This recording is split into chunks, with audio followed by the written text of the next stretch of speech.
The Walkmen are an indie rock band who were formed in New York in the year 2000.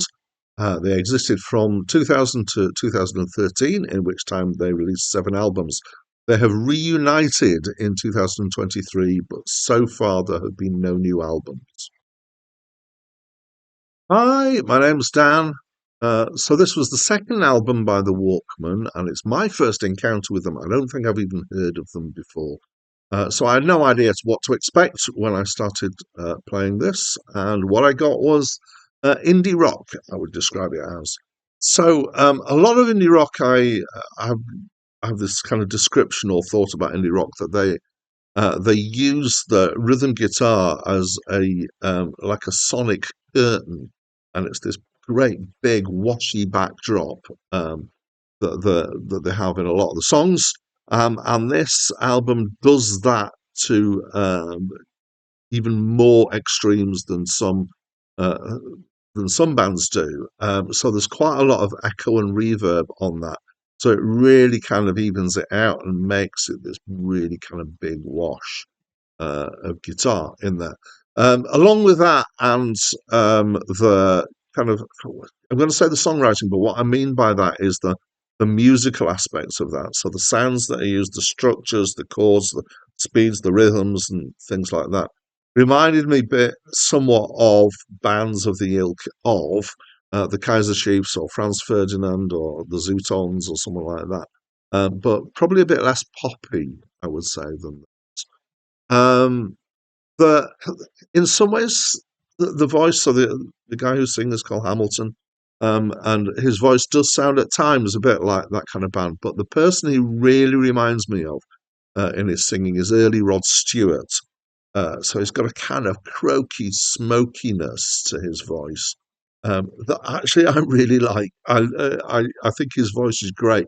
It's nicely expressive. He feels like he's really feeling what he's singing. It's not as extreme as emo type stuff, but he's definitely not just kind of phoning it in.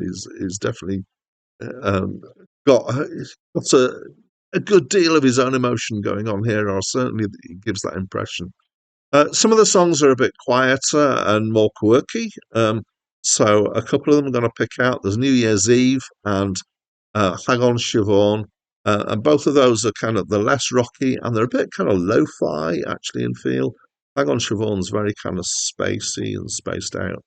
The lyrics are, um, yeah, there's a little bit of an unusual twist to lyrics as well, and I was trying to work out why or what it is that makes them different. But certainly kind of refreshing in some ways. They're a bit more like normal speech than song lyrics often are. I think another thing that kind of makes them stick out is I think that most certainly, and maybe all of them, are in the present tense rather than in, you do get songs in the present tense, but somehow it's the kind of presence of it seems to be quite strong in this album. So, along with his voice and the musical variation and some interesting tacks on the lyrics, I feel like that I responded to this better than I do your average indie rock.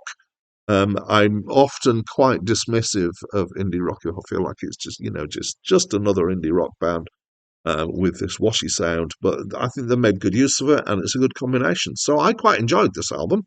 And yeah, I would recommend it to anybody who likes that kind of indie rock if you haven't come across them before. It's it For me, it's a good example.